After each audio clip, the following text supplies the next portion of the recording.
Dans l'assemblée des saints, assoiffé je me tiens, que ton onction descende sur moi. Conscient que mon destin est dans le creux de ta main, que ton onction descende sur moi. Je suis disposé, assoiffé, que ton onction descende sur moi. Je suis disposé, assoiffé, que ton onction descende sur moi.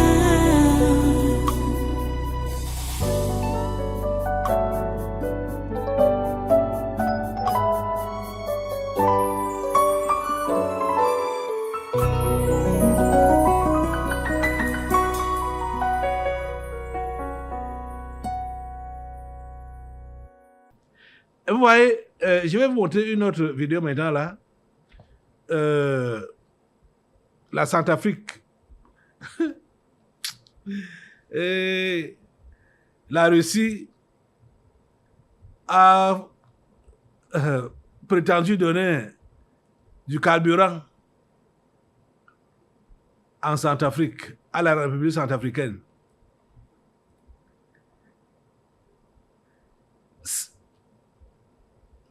Je vais me dire quoi? Puisque là-bas, en Centrafrique, je ne sais pas comment les véhicules font pour carburer. Il y a beaucoup de stations d'essence qui ne fonctionnent pas depuis. Donc, vous voyez que la solution que Dieu a donnée à Maxwell marche bien pour la Centrafrique. Regardez. En Europe, ou quand les Européens ont commencé à mettre en place les voitures électriques, ça c'est pour dire donc que c'est le higher level, le haut niveau. Donc le luxe suprême. Pourtant, voilà ce que Maxwell fait et ça ne te coûte rien. Les voitures que les Occidentaux ont mis en place coûtent de l'argent. Au niveau de la carburation. Le carburant, vous savez ce que ça coûte? Oh Seigneur, ta grâce. Regardez un peu cette vidéo concernant la Centrafrique. Promis par Poutine, les 30 000 tonnes de carburant gazole à titre d'aide humanitaire arrivent bientôt en République centrafricaine. Le porte-parole du gouvernement centrafricain a indiqué que la première cargaison arriverait d'ici la fin de la semaine. Les stations-service fermées depuis des années dans certaines villes de province seront rouvertes afin de prendre en charge la distribution des hydrocarbures. La BRDC a exigé des explications au gouvernement sur la gestion des 30 000 tonnes, le don russe accordé depuis 2024 ne figurant pas dans le texte budgétaire de la Centrafrique. Le porte-parole du groupe a révélé que le carburant serait revendu au Cameroun, la capacité de stockage de la SOCAPS ne permettant pas de réceptionner un tel volume. L'opposition exige que les ressources tirées de la vente de ce don soient inscrites dans le tableau des opérations financières de l'État et viennent en déduction du besoin de trésorerie. Vous avez suivi. L'Afrique n'aura plus besoin vraiment de se cogner la tête. Les pays africains se cogner les têtes pour la recherche des richesses. Dieu nous a tout donné. Dieu nous a tout donné. Et il a même tout mis dans l'air. Il a tout mis dans l'air, il a tout mis dans le sous-sol. Et surtout dans le sous-sol africain. C'est pourquoi il y a des guerres. Les gens veulent avoir des richesses. Pourtant, c'est Dieu qu'on peut utiliser presque gratuitement. J'ai dit, mais pas presque. Qu'on peut utiliser gratuitement. Dieu nous a donné ça pour que nous puissions en jouir. Écoutez les amis, quand Dieu a créé le monde, a créé les premiers hommes, Adam et Ève, sur cette terre. Ils ont fait des enfants qui ont évolué, ils ont eu à faire tout ce qui se fait aujourd'hui. Même les énergies là, ils ont utilisé ça depuis la Genèse. On entend parler depuis des bitumes. Les bitumes, dont le pétrole. Hein, le pétrole. Les puits de pétrole. Depuis la Genèse, je parle du livre de la Genèse. Hein. Donc, ça existe depuis. Et maintenant là, Dieu nous fait comprendre au 21e siècle que ce n'est pas seulement le bitume, parce que c'est ça, quand les Occidentaux sont tombés sur ça, et ils se sont accaparés, ils ont pris que c'est leur chose, machin, tout ça là, le charbon, le bitume, tout. Et maintenant, Dieu part à un autre niveau pour dire que ce n'est même pas, vous n'avez même pas besoin d'aller creuser seulement le sous-sol là-bas là. Ce que vous allez faire maintenant, c'est récupérer ce qui nage dans les airs. C'est vrai que quand on va... la batterie qui est utilisée, il y a les fils, les câbles. Ça là, c'est extrait du sous-sol. Et nous, on a tout ça là ici en Afrique. Vous voyez ça? Tu es merveilleux. Tu es vraiment merveilleux. Et tu as béni l'Afrique. Lève-toi pour remercier Dieu, le bénir, parce qu'il a béni l'Afrique. Avec toutes les richesses. Oh Dieu, sois béni éternellement pour tout ce que tu nous as donné comme richesse dans ce continent. À toi la gloire, ô grand Dieu. À toi les honneurs tout-puissants. Alléluia, alléluia, alléluia. Donne-nous la grâce d'être connectés. Donne-nous la grâce d'être connectés à la vraie source qui est toi. Donne-nous la grâce d'être connectés à la vraie source. Les amis, j'ai réellement hâte que vous soyez connectés. Je disais, quand j'ai vu ces vidéos, que si j'étais un homme d'affaires, j'allais faire le déplacement pour le Zimbabwe et voir dans quelle mesure je peux coopérer avec Maxwell pour apporter cette technologie-là ici au Cameroun. Je vous assure. Mais Dieu n'est pas limité. Dieu n'est pas limité. Ça va se répandre partout en Afrique. Je vous dis la plus vérité que ça va se répandre partout en Afrique. Parce que lui là, Maxwell, on doit vraiment prier Dieu, le recommander encore à Dieu pour qu'on ne le tue pas. C'est pourquoi je dis souvent à ceux qui font des inventions et qui veulent rapidement mettre ça sur le net pour demander du soutien, ce n'est pas sage. Ce n'est pas sage de faire comme ça. Ce qu'il y a lieu de faire, c'est que quand tu as donc une découverte, maîtrise ça bien et prends des gens autour de toi pour leur montrer cela. Allez petit à petit. Ne commencez pas déjà à vouloir faire ça en grande échelle. Allez petit à petit. Quel que soit le temps que ça va vous prendre. Petit à petit, vous commencez à fabriquer ce que vous pouvez fabriquer et vous commencez à commercialiser à votre niveau jusqu'à ce que ça va prendre de l'ampleur. Beaucoup de gens auront déjà connu la technique et pourront maîtriser, même si on vient vous tuer, même vous le cerveau.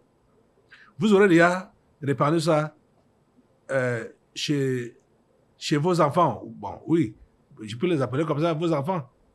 Mais ne soyez pas égoïstes. Ne soyez pas égoïstes. Chers Africains, ne soyez pas égoïstes.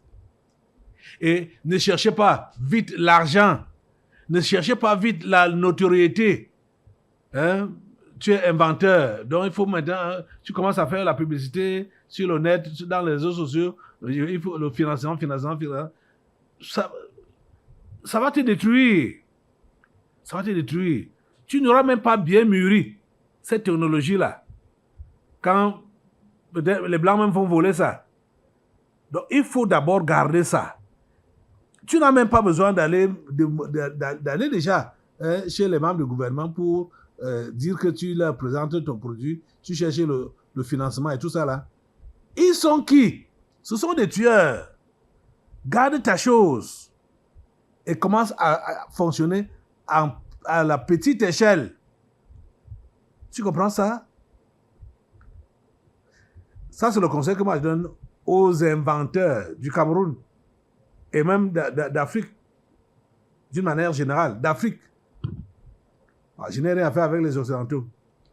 Parce qu'eux, ils sont déjà à leur niveau et c'est nous qui veulent garder en arrière. Quand bien même nous sommes à l'origine de beaucoup d'inventions, ils nous oublient. Ils volent notre technologie, ils volent notre science. Et vous avez vu j'ai vu une vidéo où aux États-Unis là-bas, on présentait déjà un écran sans fil. L'invention de Maxwell. C'était présenté aux États-Unis là-bas. Une société qui disait qu'ils font des écrans, la télévision sans fil et tout ça là. C'est ce que Maxwell avait inventé. En tout cas, que Dieu nous aide. Que Dieu nous aide. Ok, maintenant, assois-toi. Maintenant, c'est le temps des pleurs. Hein, comme tu vas te relever. Parce que je suis vraiment meurtri par ce que je vois en RDC là. Ça m'écoeure. Ça m'écoeure. C'est vraiment dommage, très dommage. M23. Vous entendez parler M23. Moi, j'entendais parler M23. Je ne savais pas que c'est un accord qui a été signé entre la RDC et un groupe rebelle. L'accord là a été signé le 23 mars 2009. Donc, M, c'est pour mars. 23, c'est la date. 23 mars 2009. Et vous savez, c'est à partir d'ici que le Congo a été livré entre les mains des enfers. Parce que Obasanjo, qui était donc facilitateur, Olusegun Obasanjo, l'ancien président nigérian, il avait demandé à 3 reprises au ministre congolais qui était donc signataire de cet accord, à 3 reprises que tu veux signer ça. À 3 fois, il a dit oui. Et après, il lui a dit que votre pays aura des problèmes. Il lui a dit ça, cache comme ça là. Au lieu de se détracter là rapidement, il n'a pas fait, il a signé. Je crois que ça vaut la peine de vous lire ceci. Accord du 23 mars 2009. Il s'agit de l'accord conclu sous le gouvernement Muzito 1 à octobre 2008 à février 2010 entre le gouvernement de la RD Congo ou de RDC représenté par Raymond Tshibanda Ntunga Mulongo, alors ministre de la coopération internationale et régionale. C'est donc ce Raymond Tshibanda, c'est lui qui a livré le Congo démocratique.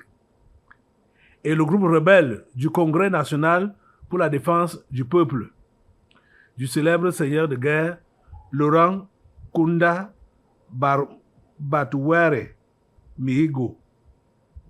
Cet accord a été signé devant un témoin de marque, M. Olusegun Obasanjo, ex-président du Nigeria, alors envoyé spécial de l'ONU, chargé de la crise congolaise. Au terme de cet accord, il était reconnu aux Rwandais. Écoutez, il était reconnu aux Rwandais le droit d'être des Congolais, d'être candidat et d'être élu et de participer à la vie politique congolaise. Est-ce que vous écoutez ça? Je comprends pourquoi le Rwanda, avec donc ce groupe-là, attaque délibérément le Congo démocratique sans gêne, sans se gêner, sans problème. Aïe, Jesus. Quelle bêtise. Celui-là, Tshibanda, ça c'était un démon incarné. Un démon incarné. Oh. Donc, avant de le laisser apposer sa signature, l'envoyé spécial de l'ONU demanda par 3 fois au ministre Tshibanda, représentant de la partie congolaise, acceptez-vous de signer un tel accord? Aussi par 3 fois, M. Tshibanda répondit oui, j'accepte. Avec regret, M. Obasanjo lui dit, Monsieur le ministre, votre pays aura des problèmes. Le sort de la RDC était jeté, comme disaient les Romains. Comment comprendre ou expliquer le comportement de ce ministre ayant fait de brillantes études universitaires au Congo et aux États-Unis, ayant travaillé au Haut Commissariat de l'ONU pour les réfugiés et connaissant bien toutes les recommandations de la Conférence nationale souveraine en 91, dans ce qui peut être considéré ici, sans aucun doute, comme une haute trahison de son pays. Son action a causé des pertes à toute la nation congolaise, y compris à lui-même, s'il était un humain. Lui, il s'en fout de... Nous sommes ici, selon Carlo M. Kipola, en présence d'un cas de stupidité absolue au sommet de l'État. Et c'est comme ça que les dirigeants africains ont toujours été stupides. Ils ont été toujours stupides, les dirigeants africains. Mais écoutez, voilà comment Tshibanda a livré le Congo démocratique. Voilà comment il a livré. Donc ce que vous voyez là, mais je crois, on peut toujours se retirer des accords. Hein? Un accord, c'est comme un contrat. Quand maintenant là, ça ne va plus, on se retire de ça. On repart sur de nouvelles bases. Vous voyez donc comment le Congo meurt. Quand j'ai lu ce papier, j'étais désarmé. J'étais désarmé. Complètement. Déboussolé. Donc c'est comme ça que ça s'est passé. Donc on entend M23. Mais que c'est quoi? Donc on a donné libre champ au Rwanda d'agir en RDC comme bon lui semble. Comme bon lui semble. C'est pourquoi vous allez voir l'homme que je vous ai montré ici, en chapeau, avec la barbe blanche, qui dit que nous sommes Congolais. Nous ne nous battons pas pour les minéraux. Ce n'est pas la balkanisation du pays. Nous nous battons pour le Congo, hein, pour la RDC. Parce que nous sommes aussi Congolais. Vous voyez? Un Rwandais. Les Rwandais. Vous allez voir, il y a des vidéos qui font la propagande avec. Quand les Rwandais qui étaient à la ville qu'ils ont pris là, ça s'appelle encore comment là? Goma. Quand ils ont pris Goma, les Rwandais qui étaient là les ont acclamés. Ils ont posté la vidéo là pour montrer comment, ça dit pour faire la propagande. Hein? Sans compter le nombre de morts, le nombre de morts, le nombre de victimes qu'il y a eu. Hein? Et ils sont en train d'avancer. Hein? Ils sont en train d'avancer. Ça, c'est quelle histoire? C'est quelle histoire? Oh mon Dieu. Tshisekedi n'est pas bien. Et c'est lui qui livre maintenant la RDC. Tout le bavardage qu'il faisait. Et vous voyez qu'il a bavardé.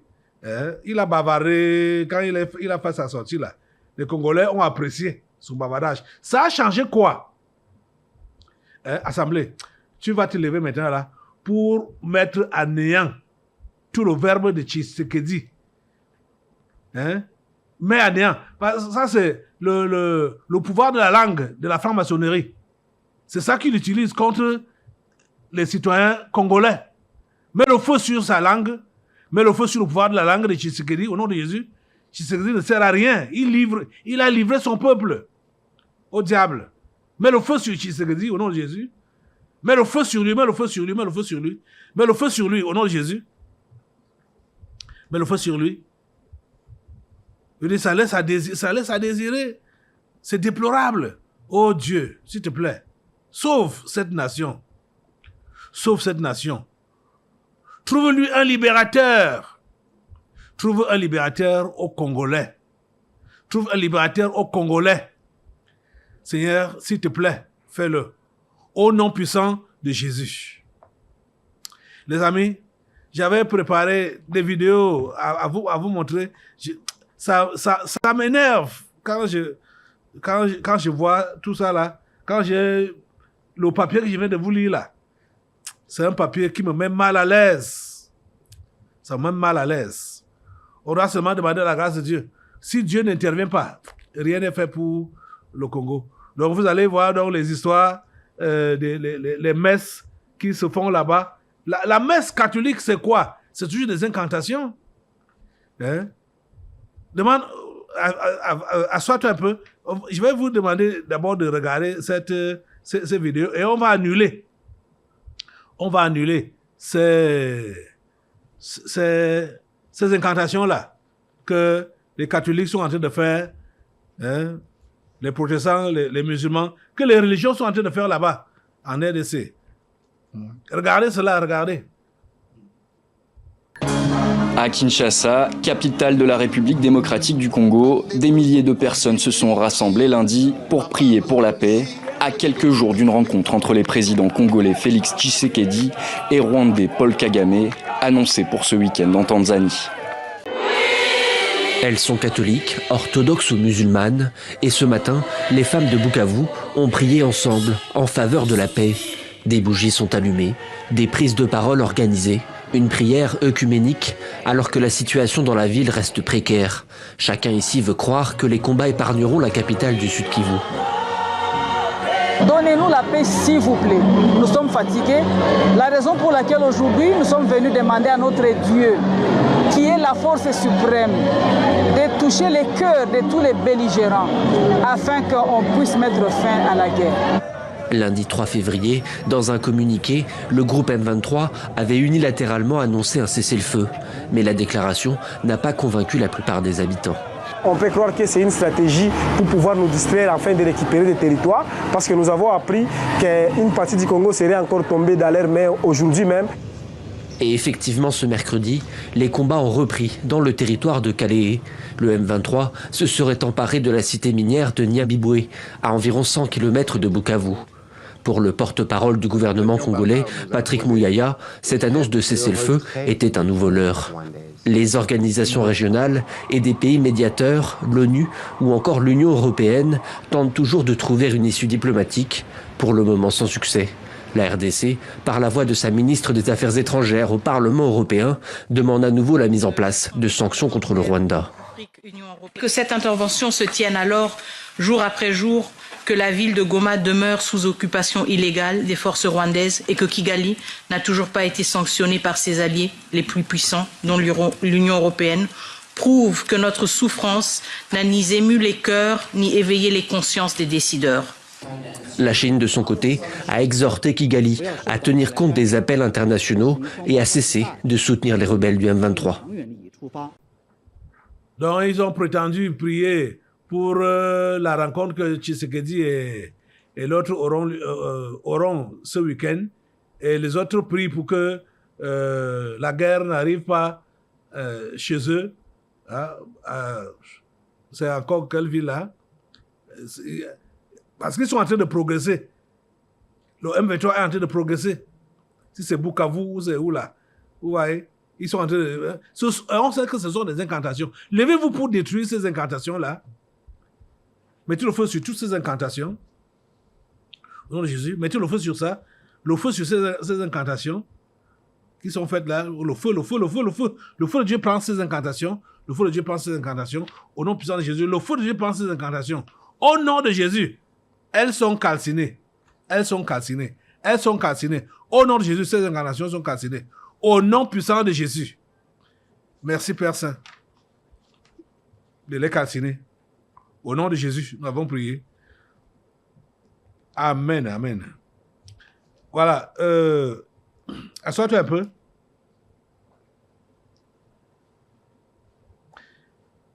Un autre sujet. Celui-ci, je ne sais pas si vous allez bien comprendre ça. Bon, je n'ai pas pris toutes les vidéos qui en parlent, même au complet. Il s'agit de on peut appeler ça quoi? Un organisme, une organisation, USAID. Donc, c'était ça qui était chargé donc, de l'aide au développement pour les pays africains. On parle de l'aide au développement. Mais en réalité, vous allez comprendre que l'aide, ce que les Blancs appellent aide au développement, c'est un piège. C'est un piège. Ce que j'ai pris comme élément maintenant pour vous montrer. Parce que USAID, là, Donald Trump a suspendu ça. Je ne sais pas pour combien de temps. Mais on a vu une vidéo où on nous fait comprendre que ces gens-là, les gens de USAID, ce sont eux qui étaient derrière les coups d'État en Afrique, derrière les troubles, derrière les problèmes que l'Afrique connaît. Même certains pays en Amérique latine, là-bas, partout là. Or, selon eux, selon les Occidentaux, ils étaient reconnus comme les premiers participants aux aides. Pourtant, ce qu'ils prétendent leur donner comme aide ne signifie rien par rapport au désordre qu'ils vont causer. Donald Trump a décidé de suspendre cela. Bon, c'est vrai que plusieurs ont des lectures différentes par rapport au geste de Donald Trump, mais ce que je vais là où moi je me suis attardé maintenant là, c'est d'après cette portion que je vais vous montrer. Regardez. Et on peut aussi rappeler que cette menace qui pèse sur la pérennité de l'aide américaine, elle arrive après une réduction déjà importante de l'aide européenne ou française. Alors si on regarde les chiffres de l'aide extérieure de manière générale, il est vrai qu'il y a eu une baisse ou du moins un détournement de l'aide qui est de plus en plus utilisé pour la gestion ou la sous-traitance de l'accueil des réfugiés et donc qui se fait au détriment notamment de l'aide au développement. Et puis il y a aussi des cas comme le Mali où l'aide française a carrément été interdite et où l'aide américaine était d'autant plus importante. Oui, effectivement, dans des pays, que ce soit en Afrique de l'Ouest ou même partout en Afrique, le retrait de l'aide américaine s'ajoute à une Europe qui est de moins en moins présente et tout cela va bénéficier à l'aide extérieure chinoise dont l'objectif reste l'accès aux ressources, notamment les minéraux critiques. Tout cela va bénéficier à l'aide extérieure chinoise dont l'objectif reste l'accès aux ressources, notamment les minéraux critiques. Tout cela va bénéficier à l'aide extérieure chinoise dont l'objectif reste l'accès aux ressources, notamment les minéraux critiques, ou l'aide russe qui se caractérise par le déploiement de milices. Donc vous voyez que l'aide... Oui, c'est une aide militaire, c'est pas une aide humanitaire. Voilà, exactement. Et c'est une aide militaire payante. Oui, la caractéristique altruiste, entre guillemets, car il y a toujours des intérêts économiques des Américains, va, je dirais, disparaître au profit d'une aide plus militaire du côté de la Russie ou plus intéressée encore du côté de la Chine. Jean-Baptiste Velu, merci beaucoup. Vous avez suivi J'ai mis, en ce qui concerne la Chine, 3 fois pour que vous puissiez, j'ai répété 3 fois, le genre d'aide de la Chine, ce qu'ils appellent là, donc, aide au développement. Ce n'est pas de l'aide, c'est du troc. Et c'est un troc de mauvais goût. Un troc de mauvais goût. Par exemple, comme notre hémicycle que la Chine venait de construire là, qu'on a dit don de la Chine, l'aide de la Chine, machin. Vous pouvez savoir ce que ça a coûté au Cameroun. Vous pouvez savoir ce que la Chine a pris en retour. Les amis, l'Afrique n'a pas de dirigeants.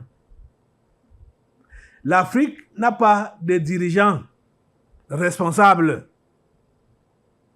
Et ma prière est que ces 3 chefs d'État de l'Afrique de l'Ouest, ça s'agisse davantage. Ils parlent même de 50-50. 50-50, c'est encore même trop, hein, leur donner assez. Parce qu'ils n'ont pas ce qu'ils viennent prendre chez nous.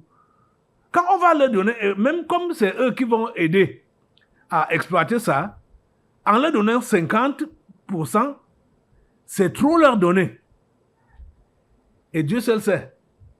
Si pendant même qu'ils extraient, nos gens sont là pour contrôler, pour voir tout ce qu'ils prennent. Donc, vous avez donc compris? Ce n'est pas de l'aide. C'est du troc. Le troc mal agencé. Le troc en la défaveur de l'Afrique. Ce qu'on appelle la aide au développement. Donc, vous avez compris que les États-Unis sont les premiers. Ils sont les premiers, hein, à faire ce jeu-là. Parce que leur machin, USAID là, c'était partout dans le monde. Partout dans le monde. Et ça fait semblant de financer des projets. Or, ça finance la déstabilisation de ces différents pays où c'était implanté là. Que Dieu nous aide. Lève-toi, assemblée. Et je ne sais pas. Maintenant là, tu vas même bombarder quoi? Bombarder la folie qui est dans la tête des dirigeants africains. Qui acceptent des mauvais contrats contre leur population, contre leur pays. Mets le feu sur tous les dirigeants africains. Mets le feu sur eux au nom de Jésus. Mets le feu sur eux, le feu de Dieu les calcine au nom de Jésus. Le feu de Dieu les calcine. Le feu de Dieu les calcine. Le feu de Dieu les calcine. Au nom puissant de Jésus. Merci Seigneur. De les calciner, de les anéantir. Au nom puissant de Jésus. Oh mon Dieu. Vous avez vu quand ce gouvernement, ils ont manigancé avec la Chine pour faire ces petits bâtiments là-bas en Guayaquil, pour dire que palais de verre Paul Biya, pour se moquer de Paul Biya. Vous savez, vous, ce qu'ils ont pris en retour pour ces petits 3 bâtiments qu'ils ont fait là? Savez-vous ce qu'ils ont pris en retour? C'est colossal. Personne n'en parle. On voit seulement que les autres, ils sont généreux. Oh, ils sont généreux, ils nous aident. Ils sont généreux, ils nous aident. Quelle aide? Quelle aide? Le feu sur ces mensonges. Mais le feu sur tous ces mensonges-là, on parle d'aide, le feu sur ça, il faut que tout soit dévoilé. Il faut que tout sorte à nu. Oh Seigneur, merci de dévoiler, merci de mettre tout à nu. Seigneur, et que ces Occidentaux perdent le pouvoir sur les Africains. Au nom puissant de Jésus, nous avons prié. Amen.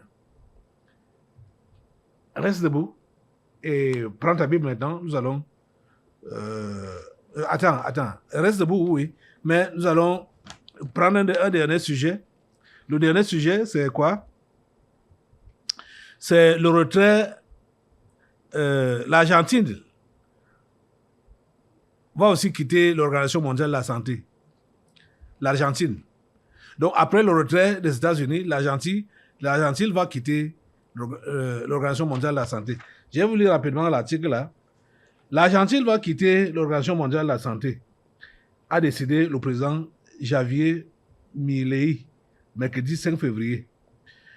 Donc hier, pour justifier cette décision, un porte-parole de la présidence argentine a évoqué de profondes différences sur la gestion sanitaire, en particulier le Covid-19, et l'influence politique de certains États.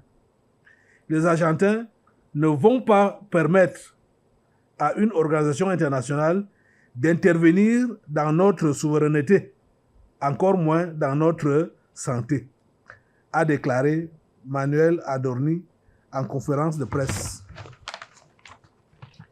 Se référant aux différences sur la gestion sanitaire, le porte-parole de Javier Milei a en particulier mentionné la pandémie qui, avec le gouvernement d'Alberto Fernandez, nous a conduit au plus long confinement de l'histoire de l'humanité.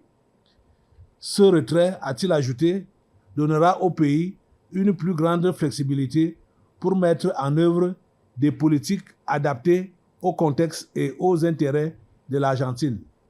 Ouais. Voilà certains qui commencent à comprendre que le diktat là, ça venait de l'OMS. C'est-à-dire parler de confinement, pandémie, machin, tout ça là. C'est l'OMS qui a organisé tout ça là. Les dirigeants africains, les dirigeants mondiaux étaient obligés seulement d'appliquer les directives de l'OMS. Vous voyez? Maintenant là, les bouches se délient. Les langues se délient. Les bouches s'ouvrent pour dénoncer. Ce sera comme ça, davantage et davantage. Il faut que prochainement, qu'on dise que c'est le Cameroun qui quitte l'OMS. Même comme, je ne sais pas s'il est encore là-bas présentement, le ministre de la Santé camerounais est en Suisse pour les histoires de l'OMS là. Lève ta voix à l'Assemblée et demande à Dieu qu'il continue à agir pour que les langues se délient, les bouches s'ouvrent sur tout le faux que l'OMS fait. Que cela soit exposé. Que cela soit exposé. On ne sait pas les motifs, les motivations réelles qui ont poussé Donald Trump à faire ce qu'il a fait là, mais que son geste là, même s'il a fait ça dans l'intention d'utiliser la ruse, que Dieu utilise cela pour permettre que d'autres dirigeants du monde puissent aussi se retirer en dévoilant un pan de vérité. Parce que là, en Argentine, on a un pan de vérité. Seigneur, s'il te plaît, agis. S'il te plaît, agis. Démantèle, Seigneur, tous ces réseaux mafieux. Démantèle cela, Seigneur. Et démantèle l'OMS, démantèle tous ces... Allez, démantèle l'OMS depuis la base. Et partout où ça se trouve, démantèle cela, Seigneur. Et libère les peuples. Surtout les peuples africains. Ô Seigneur, merci de le faire. Au nom puissant de Jésus. Amen. Voilà, tu vas rester debout. Nous allons prendre la parole maintenant pour passer à l'enseignement du jour. Dans l'assemblée des saints, assoiffé je me tiens, que ton onction descende sur moi. Conscient que mon destin est dans le creux de ta main, que ton onction descende sur moi. Je suis disposé, assoiffé, que ton onction descende sur moi. Je suis disposé, assoiffé,